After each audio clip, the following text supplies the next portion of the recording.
Tá? Lembrando que a Idade Média é o período que vai do século V até o século XV na Europa, né? Sempre que a gente fala em Idade Média, a gente se refere à história europeia. E feudalismo também é um fenômeno, é um modo de produção europeu. Não se aplicou à América, não se aplicou à África, é uma coisa mesmo da Europa. Então, a Idade Média vai do século V até o século XV, ok? E a gente chama de Alta Idade Média, que vai do século V até o X, e a partir do século XI em diante a gente chama de Baixa Idade Média, que vai até o século XV. A Baixa Idade Média ela já tem uma característica de transição. Já o sistema feudal, características sociais, políticas e econômicas da Europa, elas vão se modificando ao longo desses 5 séculos, até que o modo de produção feudal está já tão diferente que ele já não pode mais ser chamado de feudalismo. Aí, então, a gente passa a chamar de capitalismo, já a partir do século XV em diante. É claro que o capitalismo do século XV não era igual a hoje. O capitalismo também é um sistema em transformação. Ele passou por muitas mudanças. Mas já no século XV nós temos aquela ideia da acumulação de capital, da acumulação de dinheiro, que é típica, né, que dá origem propriamente ao sistema capitalista. Alguns autores dizem que capitalismo mesmo, como nós conhecemos hoje, ele só existe a partir da Revolução Industrial em diante, que é século XVIII. Que antes do século XVIII não era ainda propriamente capitalismo. Mas são divergências digamos, filosóficas. A verdade é que o capitalismo, nessa fase inicial, do século XV até o século XVIII, a gente chama de mercantilismo. Mercantilismo é uma forma de capitalismo. Nós vamos estudar isso depois com mais detalhes, aí eu explico direitinho o funcionamento do mercantilismo para vocês. Então, olha lá, Baixa Idade Média. Vai do século XI até o século XV, lembrando que em 1453, o ano de 1453, marca a passagem da Idade Média para a Idade Moderna. Por isso que a gente chama de Baixa Idade Média, quer dizer, já chegando na Idade Moderna. Transformações do sistema feudal. Ele vai se modificando. No século XIV, por exemplo, o sistema feudal é praticamente irreconhecível se for comparado ao que era no século VIII, IX. Mudanças que levarão à formação do capitalismo. Então, olha só, o capitalismo nasce dentro do sistema feudal. O sistema feudal sofre modificações até se transformar num outro sistema, que é o sistema capitalista. Quando o feudalismo está no seu auge, digamos, né, no seu melhor momento, as pessoas não acumulavam nada. Vocês devem lembrar que a principal atividade era a agricultura e a criação de animais, né, dentro dos feudos, e eles produziam apenas o necessário para a sobrevivência e para pagar os impostos, as obrigações feudais, e nada mais. Quer dizer, ninguém tinha aquela pretensão, vamos produzir não sei quantas toneladas de trigo para vender o trigo, para ganhar dinheiro. Não existia essa cultura, né, de ganhar dinheiro, de acumular dinheiro. Então as pessoas trabalhavam num ritmo bem mais lento, trabalhavam muito, mas não tinha aquela ansiedade de trabalhar muito, trabalhar o dia inteiro, da hora que o sol nascia até a hora que o sol se punha, para poder ganhar muito dinheiro. Então isso não existia porque era uma questão cultural mesmo. Pra vocês terem uma ideia, não existia nem relógio, né? As pessoas, elas trabalham, o relógio é uma invenção do capitalismo, porque a partir daí o tempo de trabalho passou a ser muito valioso. Tem até um ditado que diz que tempo é dinheiro, né? Então essa ideia de tempo é dinheiro é uma ideia capitalista.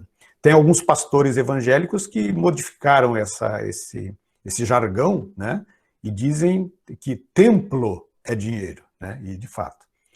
Então, então não havia ideia de acúmulo. As pessoas produziam aquilo que era necessário para a sua sobrevivência. É o que a gente chama de produção de subsistência. E a principal característica do capitalismo é o contrário disso, é o acúmulo. É acúmulo de capitais, é acúmulo de propriedades, é acúmulo. Então, acumular, a gente chama de acumulação primitiva de capital. Lembrando que naquela época dinheiro praticamente não existia, na Idade Média as moedas eram pouquíssimo usadas, né? Mas quando eram usadas eram moedas feitas de ouro, moedas de prata, elas não tinham esse valor fictício que o dinheiro tem hoje, né? Um valor simbólico, elas tinham um valor pelo ouro, pela prata que elas carregavam. Tá? Vamos ver quais foram essas mudanças então. Tudo começa com o fim das guerras. Então vocês sabem que as guerras bárbaras, né, as invasões bárbaras, elas vão até o século X. Até o século VI, VII, eram bárbaros contra romanos. Aí os bárbaros dominaram o território europeu, fundaram seus reinos, né, os francos, os lombardos, os visigodos, os ostrogodos e tal. E depois, ali pelo século IX, X, acontece uma nova onda de invasões. Aí vem os bárbaros do Oriente, os hunos, os magiares, vêm os bárbaros do norte da Europa, né, os vikings, normandos, os anglos e saxões. Então, isso vai acabar provocando uma segunda onda de guerras. E essas guerras acabam no século X. A partir do século X, praticamente não vai mais acontecer guerras entre bárbaros. É claro que continua existindo guerras, algumas vezes entre senhores feudais, guerras entre nobres, principalmente quando eles não tinham inimigos externos, né? Então era muito comum acontecer guerras entre reinos e entre senhores feudais, mas já não eram mais guerras tão sanguinolentas, né, tão mortais como eram do início das invasões. Então podemos dizer que o fim das guerras é que vai desencadear todas as mudanças. Por quê? Porque com o fim das guerras, naturalmente, a população vai aumentar, né? Vocês sabem que durante as guerras, basta a gente analisar a Primeira Guerra Mundial, Segunda Guerra Mundial, que morreram milhões de pessoas e a população masculina diminuiu drasticamente, o que reduziu, inclusive, a fertilidade, né? A taxa de natalidade, e muitas doenças e pestes e tal. Então, isso significa que, durante as guerras, a população, o crescimento vegetativo da população é muito menor. E, com o fim das guerras, nós teremos naturalmente um aumento da população europeia. O que acontece é que o sistema feudal não estava preparado para essa explosão demográfica, para esse crescimento tão rápido da população europeia. E, como eles produziam poucos alimentos, começa a faltar alimento. O aumento da população cresce num ritmo muito maior, muito mais acelerado do que o crescimento da produção. Isso vai produzir, vai acabar causando uma falta de alimentos. E a falta de alimentos, por sua vez, ela vai promover o que a gente chama de revolução agrícola, da necessidade de se produzir mais alimentos. Então nós teremos uma série de avanços na agricultura. Começando pela ocupação de terras que até então não eram terras agricultáveis, porque eram ocupadas ou por pastagens, ou eram ocupadas por florestas. Então eles vão fazer uma ocupação maior dessas terras, vão promover um desmatamento maior para ter mais e maiores áreas cultiváveis. E teremos também o desenvolvimento de novas tecnologias, como é a história do arado, o arado de ferro, as chamadas charruas.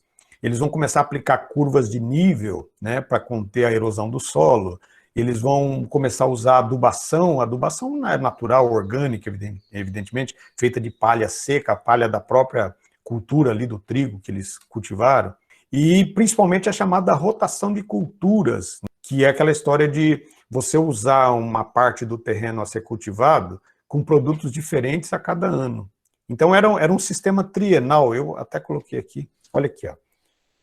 Um sistema trienal, você usava uma parte, acho que o gráfico aqui vai explicar bem para vocês. A partir do século XI, a Europa viveu uma série de mudanças. Então, entre elas, ampliação das áreas cultivadas, né, ocupando florestas, inclusive, e a chamada rotação de culturas, rotação trienal de culturas. Então, por exemplo, o servo, ele tinha lá um território dentro do feudo onde ele plantava, um terreno lá onde ele plantava, a sua roça. O que eles faziam antes? Eles plantavam sempre o mesmo produto. Então, o servo tradicionalmente produzia trigo. Todo ano ele plantava trigo lá na sua roça. E esse plantio repetitivo de trigo, todos os anos, acaba empobrecendo o solo, porque o trigo, assim como qualquer outro cultivo, estou dando o exemplo do trigo, ele retira da terra determinados nutrientes, alguns nutrientes específicos. Então, com o passar de alguns anos, esses nutrientes eles vão se acabando, eles vão, né, deteriorando. Enquanto que se você fizer uma rotação dessa cultura, quer dizer, esse ano você planta trigo, no ano que vem você planta, sei lá, cevada ou centeio ou uva, o que vai acontecer é que aquele nutriente que o trigo exige, ele vai se recompor naturalmente. E o novo plantio que você fez vai puxar da terra outros nutrientes diferentes. Então, isso é uma questão científica, evidente, hoje se pratica muito isso. Então, olha, divide-se o campo em 3 partes. No primeiro ano, no campo 1, você planta cevada. No terreno 2, no campo 2, você planta trigo. E o terreno 3, o campo 3, fica em repouso. Ele chamava de pousio. Pousio, repouso é a mesma coisa. Vejam que no segundo ano, nós teremos uma diversificação. Quem vai descansar agora é o campo 1. Onde se plantou trigo no primeiro ano, agora se planta cevada. E onde estava em repouso, planta-se trigo. E assim sucessivamente, eles vão fazendo esse revezamento, chama-se rotação de culturas. Parece uma bobagem, mas isso ampliou muito, né? Aumentou muito a produção. Isso aliado à quantidade maior de áreas cultivadas e aos equipamentos que foram sendo desenvolvidos, né, como o próprio arado para revolver a terra. Eu não sei se vocês já viram. Eu, como disse para vocês, até 12 anos eu morei em fazenda, né? Meu pai tinha plantação de algodão, plantação de milho, plantação de arroz. Eu cheguei a trabalhar na roça um bom tempo, né? Embora fosse criança ainda. Mas a gente fazia, quando acabava uma colheita, né? Então você passa o arado na terra para deixar a terra fofa, para revolver, para mexer com a terra e para enterrar os restos daquela plantação. As palhas que ficaram daquela plantação, elas são enterradas ali de quando você faz, quando você ara a terra. E isso dá uma fertilidade muito grande no solo. Você plantar com a terra fofinha é uma coisa, diferente de você plantar na terra dura, né, no chão batido. Para isso que tem o arado. Aqui nós temos, olha o exemplo. Essas são imagens, essa primeira aqui é uma pintura ainda medieval, é uma iluminura, né, como se diz, e aqui nós já temos uma pintura renascentista, com traços renascentistas. Então aqui, ó, vocês vão ver que esse arado aqui está sendo puxado por bois, mas já é um arado puxado por bois, era um arado de madeira inicialmente. O arado puxado por bois rendia menos, porque o boi ele anda mais devagar do que o cavalo. O cavalo anda mais rápido, então a produção o ritmo de trabalho com o cavalo é mais acelerado. Aqui eles já inventaram um outro tipo de arado, ó, que é puxado pelo cavalo. Hoje em dia, quando ainda se faz em pequenas propriedades, no interior, por exemplo, o pessoal ainda usa arar a terra puxada por animais. É mais comum fazer isso com trator, né? Com máquinas agrícolas. Mas ainda aqueles pequenos proprietários e tal, eles ainda aram a terra puxando com cavalo. Só que não vão montados sobre o cavalo, eles vão aqui na parte de trás, que nem nesse primeiro quadro aqui. Aí eles vão aqui na parte de trás comandando aqui a ferramenta. Esse aqui vai arando a terra e aqui a senhora vai jogando a semente, né? Vai plantando a semente aqui. Então isso faz com que a produção aumente. Mas aí que tem um detalhe curioso. Essas tecnologias, elas vão fazer a produção aumentar bastante. Então começa com uma falta de produto, porque a população aumentou muito. E aí com essas novas tecnologias, em questão de 50, 100 anos, a produção já era maior do que o necessário. Então nós teremos uma produção excedente. Isso já é uma mudança no sistema feudal. Vocês lembram que uma das principais características era a produção de subsistência, quer dizer, produzia-se apenas aquilo que se ia consumir. Não havia ideia de produzir para sobrar, para vender, para comercializar. Eles nem tinham tecnologia para isso. Agora já tem tecnologia, já tem mais terras cultiváveis, e eles vão começar, então, o camponês, o servo, ele vai produzir para ele, para pagar os impostos que ele deve ao senhor feudal, que era o dono da terra, e ainda vai sobrar produto para ele ir lá no final de semana na feira trocar por outros produtos. Então, olha só, isso aqui é uma feira medieval, também chamada de feira livre, né? As pessoas se reúnem, então o sujeito tem lá uma criação de porcos na casa dele, ele leva lá um porquinho para trocar por feijão, ou por trigo, ou por 1 litro de vinho, enfim, ainda se fazia essa troca direta, né? Produto por produto. A partir do momento em que começa a sobrar muito produto, o sujeito colheu lá uma quantidade enorme de trigo.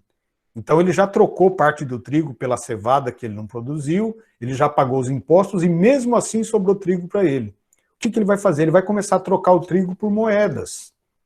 Então essas feiras, elas vão devagarinho se transformando numa feira de trocas naturais por uma feira de trocas de produto por dinheiro. Alguns desses camponeses, eles vão começar a comprar produtos de outros camponeses para revender. Olha só que interessante. Como é que chama isso? Quando você compra um produto de uma pessoa para revender? Isso chama-se comércio. É claro que durante o feudalismo havia comércio, só que era um comércio muito leve, quer dizer, não era importante, praticamente não se usava moedas.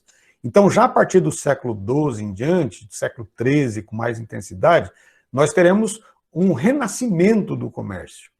Esse renascimento, quer dizer, o comércio volta com muita força, usando inclusive moedas. Então, a troca não vai ser mais tão comum um produto por outro produto. Vai ser a troca do produto por moedas. E aí nós já temos uma outra mudança significativa do feudalismo. Na fase mais importante do feudalismo, quase não se usava moedas. Agora nós vamos ter a volta do uso das moedas. Alguns desses servos, principalmente os chamados vilões, né, que eram servos desobrigados das obrigações do feudo, eles vão passar a se dedicar apenas ao comércio. Então eles vão lá, vão arrumar uma carroça e alguns bois e vão comprar produtos dentro dos feudos, né, produtos que sobravam dos camponeses, trocavam esses produtos por moedas e vão vender na feira os seus produtos.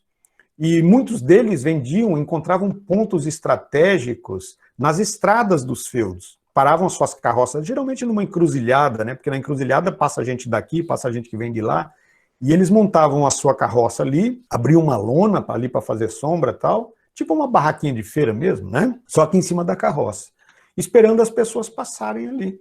Aí as pessoas passavam, estava lá, ele vendia vários produtos diferentes. Esse comerciante, que inicialmente ele era chamado de mercador, e cada vez vai aumentar mais o número de mercadores. E eles vão perseguir todos os dias, andavam ali 20, 30 quilômetros para achar aquele ponto ideal para poder vender seus produtos. Vendia, trocava por dinheiro, com esse dinheiro eles compravam mais produtos para revender. É claro que revendia mais caro, porque a lógica do comércio é essa, né? E devagarinho vários desses mercadores vão se juntar no mesmo ponto, aquele ponto onde eles se juntam ali começa a ficar muito movimentado, as pessoas já começam a ir diretamente para lá para comprar.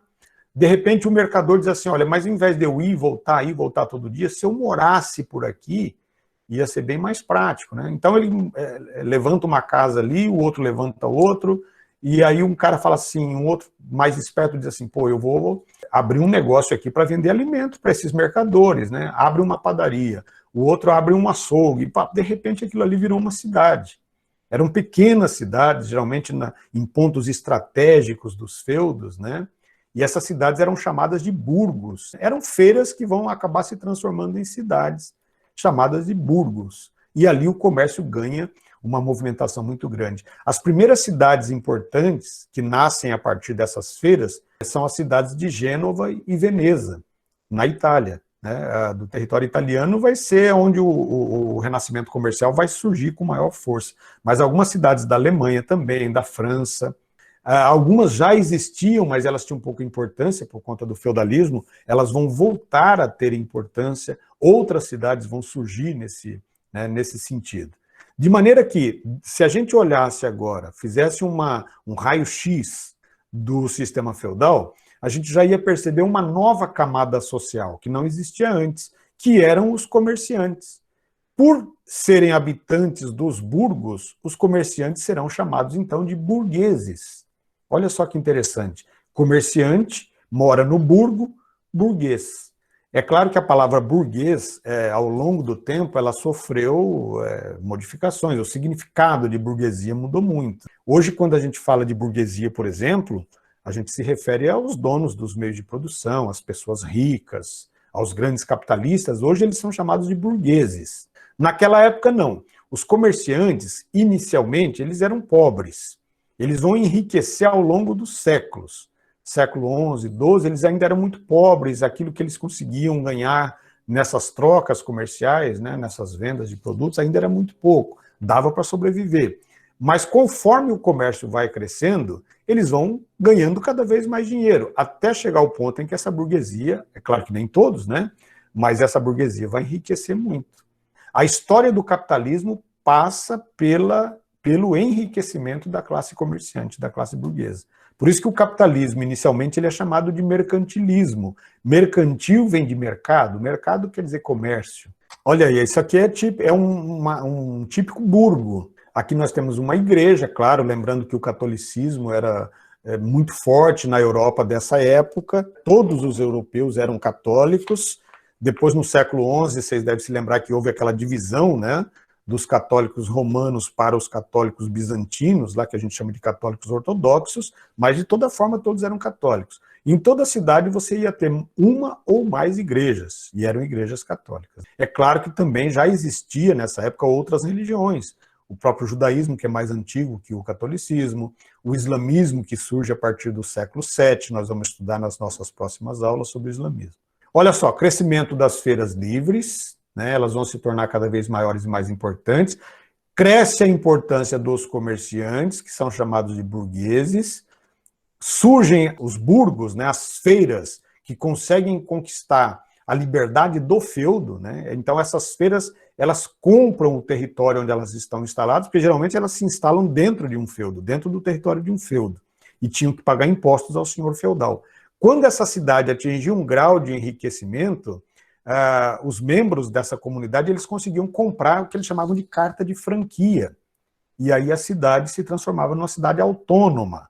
Sendo uma cidade autônoma, ela precisava ter administração. Então, aí, elegiam alguém para administrar e tal. É claro que, no âmbito mais geral da administração, havia o rei, que governava o reino, porque a cidade estava dentro de um reino. Dentro de um feudo, dentro de um reino.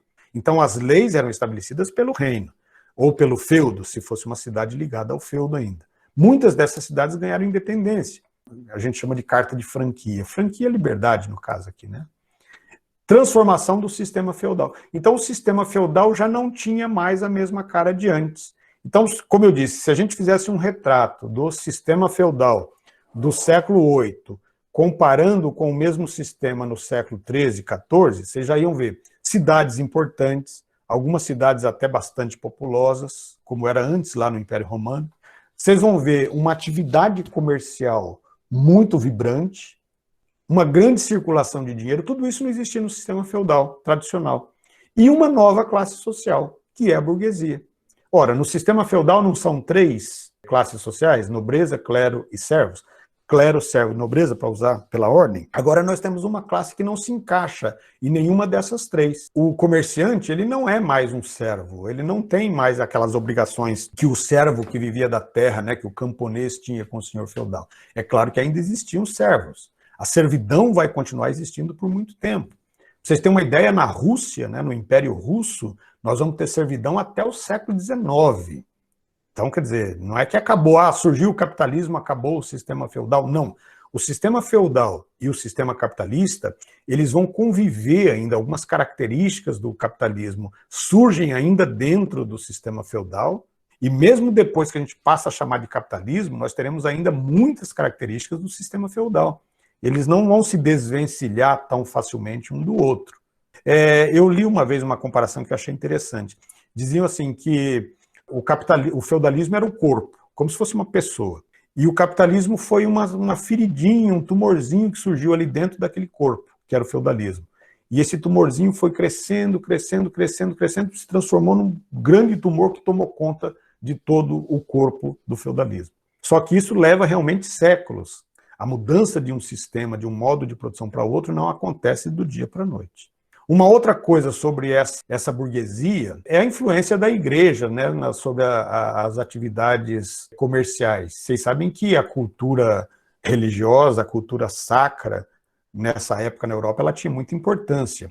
Era a Igreja Católica quem dava as diretrizes, né, quem dava as bases culturais da Europa. E para a Igreja Católica, o comércio inicialmente não era bem visto. Essa história de você ganhar dinheiro sem produzir, porque o comerciante não produz, né? O burguês, ele compra o produto de uma pessoa por um valor X e revende por um valor mais alto. Essa é a tônica, né, do comércio. E a igreja considerava que qualquer dinheiro que não fosse fruto do suor do rosto era considerado dinheiro maldito. Então a Igreja Católica condenou a atividade comercial, a troca de produtos por dinheiro, durante muito tempo. Somente depois que as ideias de São Tomás de Aquino, que é a chamada filosofia escolástica, ela ganha força entre o clero, dentro do clero católico, é que eles começam a aceitar essas mudanças. Vocês poderiam perguntar, mas por que a Igreja Católica era contra, professor? Não era só uma questão religiosa, tinha também uma questão prática aí. Vocês sabem que durante todo o sistema feudal, a instituição mais poderosa, a instituição que realmente mandava na Europa, era a Igreja Católica. Então, a Igreja Católica, quando ela começa a perceber, e os padres, os bispos, o Papa, eram os caras mais inteligentes que tinham ali, eram os que tinham mais conhecimento, eram grandes filósofos, né? Quando eles começam a perceber que o mundo medieval começa a entrar numa transformação e que aquilo era irreversível, eles tentam, então, através da força cultural que a igreja tinha, através do poder que a igreja tinha de convencer as pessoas, eles tentam, então, dizer que aquilo não era legal, que aquela mudança não era boa. Por que a igreja age dessa forma? Porque ninguém sabia como é que seria no futuro. Será que a igreja ia perder poder? Será que a igreja católica iria perder espaço? Né, com esse novo tempo que se desenhava pela frente, que eram os tempos do capitalismo? Então ninguém sabia. E a Igreja Católica realmente tinha razões para se preocupar. Vocês vão ver que já no século XV, e a partir do século XVI principalmente, nós teremos uma grande revolução religiosa na Europa, que a gente chama de reforma religiosa, onde o catolicismo vai se dividir em várias outras religiões diferentes, que são chamados protestantes, né? Martinho Lutero, João Calvino, e nós teremos uma série de novas religiões que vão surgir, todas as religiões cristãs, mas desligadas da Igreja Católica, desligadas da influência do Papa. Então a Igreja estava certíssima em ter essa preocupação. Se nós temos um modelo, nós temos um sistema onde a Igreja tem poder, a Igreja tinha poder político, porque ela comandava os reis, ela tinha poder econômico, porque era dona de quase a metade das terras europeias, e ela tinha o poder da cultura, porque era uma cultura religiosa. Todo o conhecimento cultural que existia na Europa era um conhecimento religioso, eram conhecimentos que vinham da Bíblia, eram coisas prontas já. E quem dava a interpretação desse conhecimento era a própria igreja. Ou seja, a igreja tinha muito poder, e ela temia perder esse poder com essas transformações. Quando a burguesia começa a enriquecer, então começa aquela filosofia da igreja, né, muito baseada em São Francisco de Assis, que defendia a ideia da pobreza. E aí enaltecer a ideia de que Cristo era pobre, que ninguém precisava se preocupar em ficar rico, porque ficar rico não levaria ninguém à salvação da alma. É mais fácil um camelo passar pelo fundo de uma agulha do que um rico entrar no reino dos céus. Então essa ideia de riqueza baseada no acúmulo de capitais, para a Igreja Católica era quase uma condenação ao inferno. Tá bom, você vai ficar rico, vai ganhar muito dinheiro, mas você vai para o inferno quando morrer. Por isso que vão começar a surgir novas doutrinas fora da Igreja Católica, que era para dar um alívio espiritual a esses ricos, a esses burgueses. Vocês vão ver mais para frente, quando a gente estudar a reforma religiosa, o calvinismo é justamente isso. Enquanto a Igreja Católica condenava o enriquecimento, o calvinismo dizia que a riqueza era um sinal de salvação. Então o rico era um escolhido de Deus, era um abençoado. É daí que vem a teoria da prosperidade, que é aplicada na maioria das igrejas neopentecostais de hoje em dia. Então, quer dizer, essa transformação ela não era bem vista pela igreja. Então, o que era o preço justo, como eles diziam? Qualquer produto que não for vendido pelo seu preço justo produz um dinheiro maldito, é dinheiro amaldiçoado. O preço justo era o preço da matéria-prima usada no produto. O sujeito, sei lá, ele fabricou uma cela para vender, ele fez a manufatura de uma cela para vender. Ele usou ali couro, prego, verniz, etc.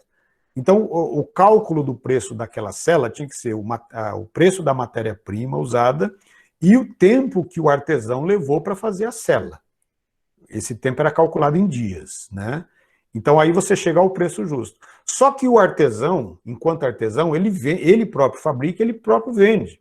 Quando esse artesão começa a vender a cela dele para um comerciante, para um burguês, para o burguês revender para o consumidor final, o burguês tem que ganhar algum dinheiro em cima disso.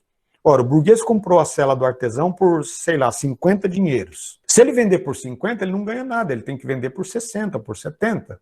Só que esse lucro é que era condenado pela igreja, porque fugia do chamado preço justo. Acho que vocês entenderam, né? Mas mesmo contra a ideologia da igreja, mesmo contra a doutrina, né, da igreja que condenava a atividade comercial, não teve jeito. O comércio foi crescendo cada vez mais e a Igreja Católica não pôde fazer nada contra isso. Aliás, teve que se adaptar. No final das contas, teve que aceitar, porque viu que falar contra não resolveria muita coisa. Bom, então essas são as mudanças mais importantes. E aí nós temos, a partir do século XI em diante, a chamada pá de cal. A pá de cal, quer dizer, é a coisa decisiva que vai afundar de vez o feudalismo, né? É um movimento conhecido como cruzadas, que vocês já devem ter ouvido falar, já devem ter visto filmes e games a respeito. elas acontecem entre 1096 e 1270. Então é século XI até o século XIII. Eu coloquei uma definição aqui, olha. Expedições militares religiosas eram expedições comandadas pela igreja, organizadas pela igreja, com a participação de nobres. Os nobres, vocês sabem que dentro do sistema feudal, eles tinham a função de fazer a guerra, né? Então, expedições militares religiosas organizadas pela Igreja Católica com a participação da nobreza feudal, com o objetivo de retomar a cidade de Jerusalém, que havia sido invadida pelos turcos seljúcidas. Esses turcos, eles eram povos muçulmanos. Então, já desde o século VII em diante, nós teremos várias guerras entre muçulmanos e cristãos. Os muçulmanos, eles tinham uma filosofia religiosa chamada jihad. A jihad é a guerra santa, é a guerra de conversão. Assim como se eles tivessem a obrigação de converter as pessoas que não eram muçulmanas, né? Então, e isso aliado ao desejo de conquistar terras e impérios, isso vai provocar muitas guerras entre esses dois grupos. Jerusalém era considerada uma cidade santa para os cristãos, porque, segundo a tradição religiosa, Jesus Cristo teria sido sepultado lá. O Santo Sepulcro, né, como é chamado, fica em Jerusalém. E, às vezes, os cristãos organizavam expedições, caravanas para ir até Jerusalém, peregrinações religiosas, procissões religiosas. Quando os turcos invadem Jerusalém, por serem inimigos dos cristãos, eles eram muçulmanos, eles impedem essas peregrinações. Tá? Essa invasão aconteceu no século VIII, IX, eles já tinham tomado Jerusalém. E aí o Papa, que na época chamava-se Urbano II, o ano foi 1095, ele convoca a nobreza europeia para fazer uma guerra santa, para fazer uma guerra contra os muçulmanos, para retomar a cidade de Jerusalém. Então esse é o sentido das cruzadas. A definição de cruzadas é isso. Os nobres europeus vão organizar, e aí são várias expedições, não é uma apenas, né? Começou em 1095, nós temos 8 cruzadas oficiais, 8 expedições oficiais.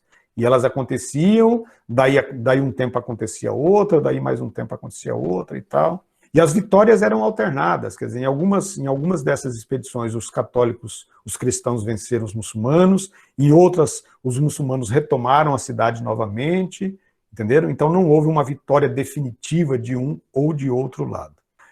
Um dos motivos também que a gente pode alegar para essa decisão do Papa Urbano II é que, por não ter mais guerras dentro da Europa, as guerras dos bárbaros já não aconteciam mais, havia muito nobre desocupado, principalmente os cavaleiros, que eram nobres sem terra, nobres despossuídos, como eram chamados. Então, esses nobres cavaleiros, por não ter riqueza, por não ter terra, tinha o título de nobreza só, que era cavaleiro, mas não tinha nada, né? Então, eles começavam a saquear pessoas, assaltar, matar, enfim. A única coisa que eles sabiam fazer era isso. Então o Papa falou assim, vamos dar uma ocupação a essa gente desocupada aí, para ver se a gente diminui essa violência que acontece aqui dentro do próprio feudo, dentro do próprio reino. Então vamos arrumar um inimigo comum aos cristãos, que são os muçulmanos. Assim a gente une a nobreza europeia. Então esse também é um motivo que pode ser alegado. Ao todo foram realizadas 8 cruzadas. Tem um filme chamado Cruzada, que é muito legal. Se vocês puderem assistir, eu recomendo. Né, com vitórias alternadas entre cristãos e muçulmanos, até 1270, que foi o ano que aconteceu a última cruzada. Aqui tem um resumo, eu não vou ler para vocês, porque de todas as 8 cruzadas, tá? Um resumo assim, bem rápido, explicando o que aconteceu em cada uma delas. Tem algumas curiosidades aqui, que não estão no texto, que eu vou acrescentar para vocês. Por exemplo, a terceira cruzada, que aconteceu, está aqui, ó. Terceira cruzada entre 1189 e 1192, ela é chamada de Cruzada dos Reis, porque além dos nobres e cavaleiros que tradicionalmente compunham a cruzada, o exército cristão, né, como era chamado, também nós tivemos alguns reis que participaram. Então o mais famoso deles é o rei da Inglaterra, que chamava-se Ricardo Coração de Leão. Esse rei aparece no filme do Robin Hood. Para quem assistiu aquele primeiro filme do Robin Hood com o Kevin Costner, no final do filme acontece a volta da cruzada e o rei Ricardo aparece ali.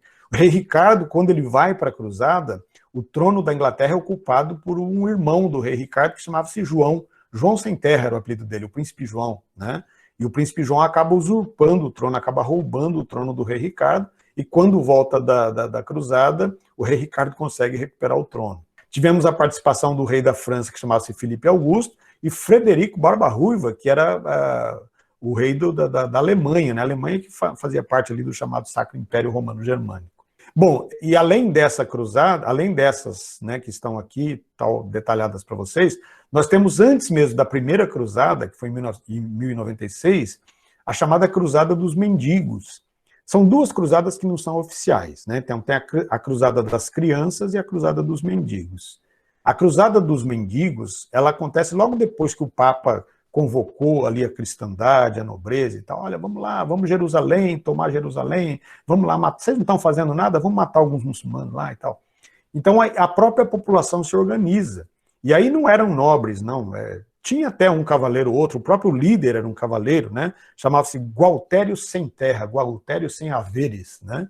Ele que vai liderar um grupo de pessoas comuns, servos e tal, imbuídos daquele sentimento cristão, né? Vamos lá, vamos tomar Jerusalém, né? Vamos salvar nossa alma, porque se morresse na cruzada, em nome de Cristo, estava salvo. Então as pessoas tinham essa... Assim como os muçulmanos pensavam assim também. O muçulmano que morresse na jihad, que morresse na guerra de conversão, ele tinha o caminho do paraíso, Alá abria o caminho do paraíso para ele.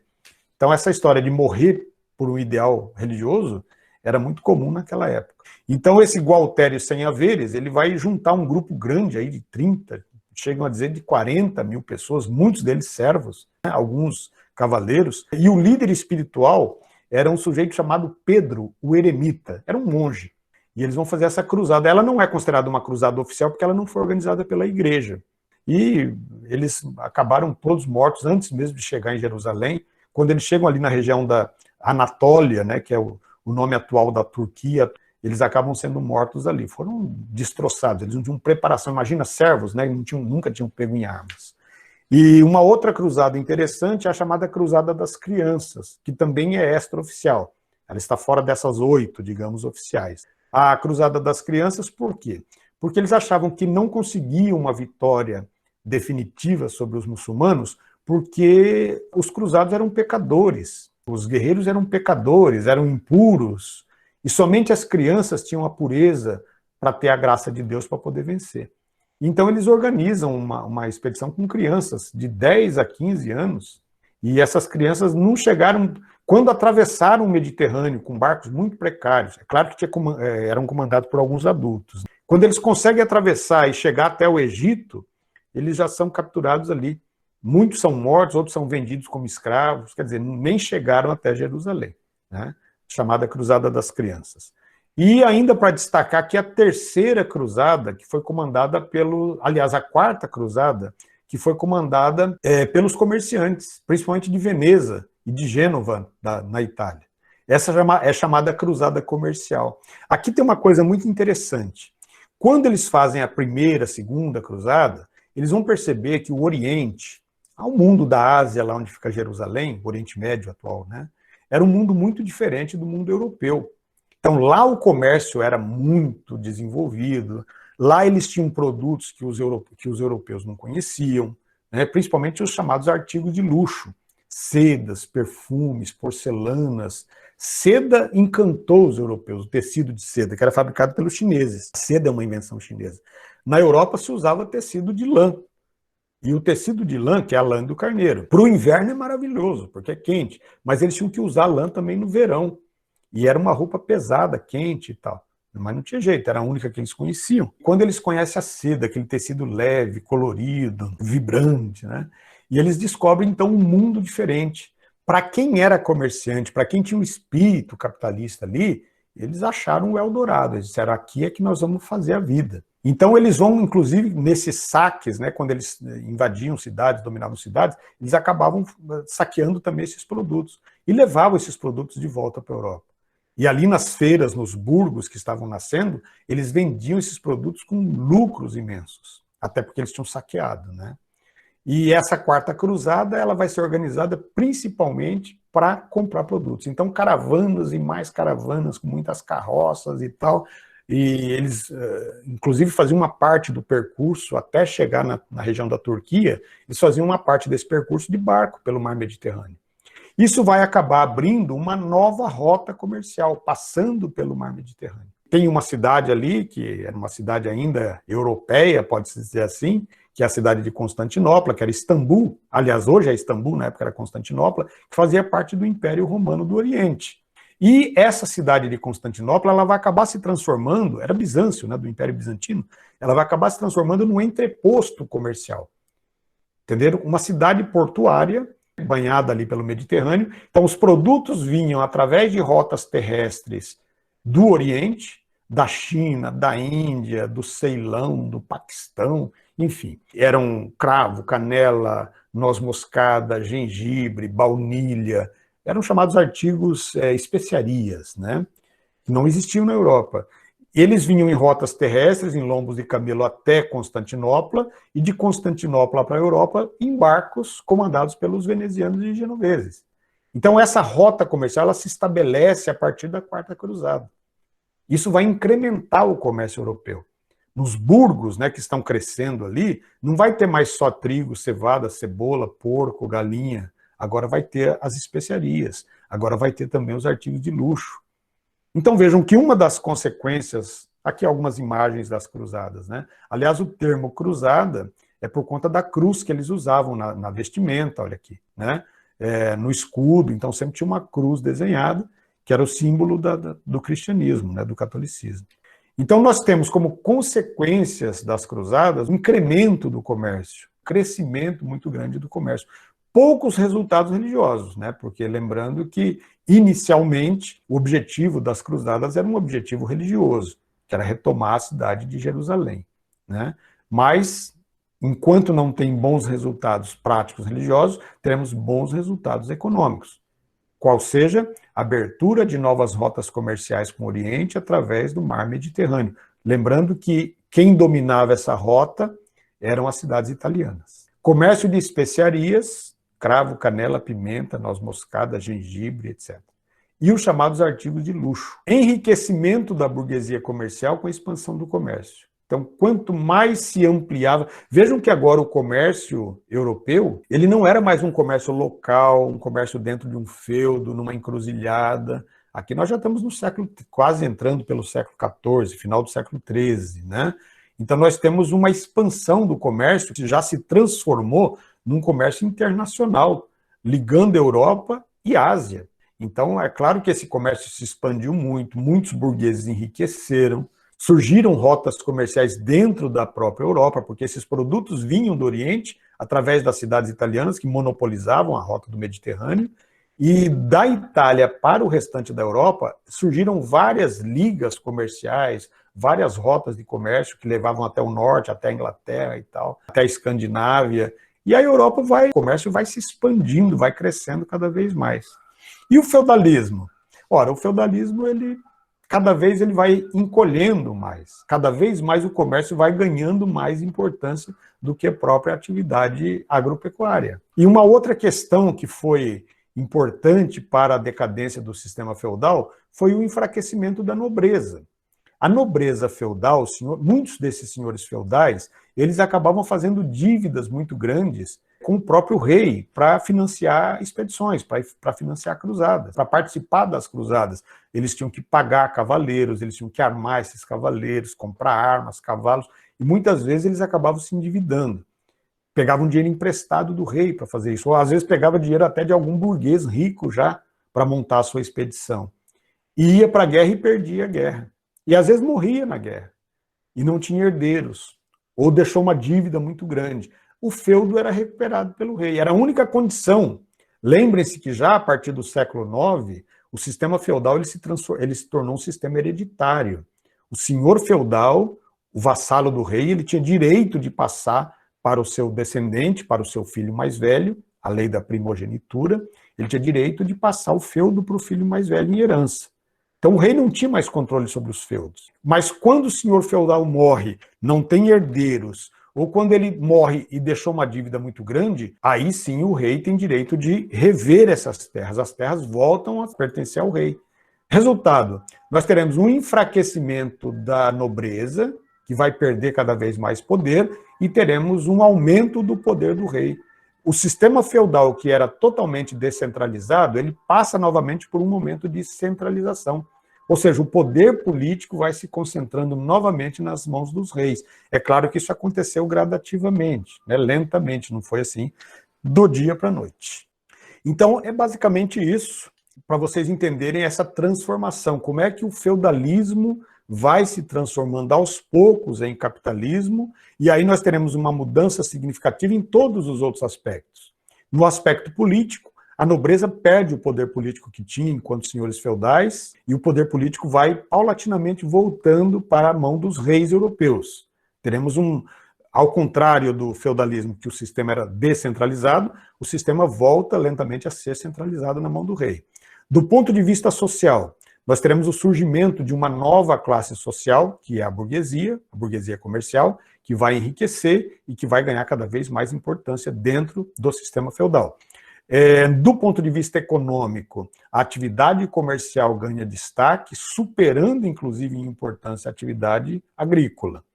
E do ponto de vista religioso, nós teremos também transformações na doutrina católica, porque eles vão ter que se adaptar aos novos tempos. Então, a velha doutrina, que era chamada de patrística ou agostiniana, que dizia que as pessoas nasciam com um destino traçado, que tinham uma sina a cumprir, que eram servos porque Deus queria que eles fossem servos, essa doutrina também aos poucos vai mudando. A igreja vai acabar aceitando algumas transformações a partir de uma nova doutrina, que é a chamada doutrina escolástica, ou tomista, que é baseada nos ensinamentos de São Tomás de Aquino. Tomás de Aquino que virou santo depois, enfim, né? E aí hoje chamamos de São Tomás de Aquino. Então a igreja vai ter uma conciliação de fé com razão. Então até durante a Alta Idade Média era impossível conciliar fé e razão. Ou você tinha fé, ou você usava a razão. As duas coisas não era possível. Razão, pensamento crítico, científico e tal. E a partir do século XIV e XV, a igreja vai rever essa postura. Então nós temos uma mudança em vários aspectos. Econômico, político, social, religioso. E mesmo se a gente pensar em termos de fronteiras, a Europa abre suas fronteiras, o comércio ganha uma dimensão internacional. Século XIV, século XV, o feudalismo já não era mais o mesmo. É claro que nem todos os reinos passaram por esse avanço ao mesmo tempo. Em alguns deles o comércio se desenvolveu primeiro, em outros demorou mais. A Itália talvez tenha sido o reino, pela proximidade do mar Mediterrâneo, que tenha se desenvolvido primeiro. Talvez o capitalismo tenha chegado ali primeiro com mais força. Mas aos pouquinhos os demais reinos vão passando também por esse processo, até sepultar definitivamente o feudalismo, o sistema feudal.